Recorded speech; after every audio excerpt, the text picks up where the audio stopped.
Il s'appelle Qaïd el-Fesfous. Il est le symbole d'une résistance à l'oppression et au déni de liberté imposé par le système sioniste.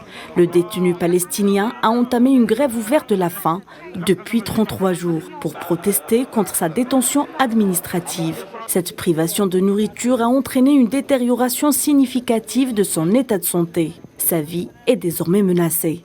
De manière imprudente, inhumaine et immorale, l'administration pénitentiaire sioniste traite avec le détenu El-Fesfous. 3 autres détenus palestiniens ont entamé une grève de la faim illimitée dans les geôles de l'occupation sioniste en vue de refuser leur détention arbitraire. Ils sont à l'image de milliers d'autres Palestiniens inculpés sans jugement, n'ayant même pas le droit universel de visite des avocats.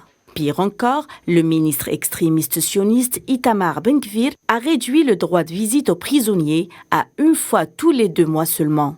Le premier ministre palestinien Mohamed Shtiya a affirmé lors de la réunion du Conseil des ministres consacrée à la question des prisonniers son soutien à toutes les revendications des détenus, hommes et femmes, et à leurs droits dans les prisons d'occupation, et a condamné les restrictions qui leur sont imposées. Shtiya a appelé le Conseil des droits de l'homme et de la Croix-Rouge internationale à prendre des mesures immédiates pour mettre fin à cette politique répressive. De son côté, l'autorité suprême pour les prisonniers du mouvement Fatah a dénoncé cette décision. Selon elle, ses initiateurs et ceux qui les soutiennent paieront le prix fort.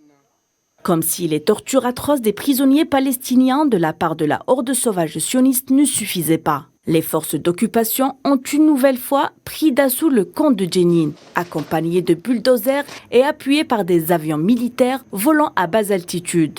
6 personnes ont été blessées, dont certains ont été tout de même arrêtés par les forces d'occupation sionistes.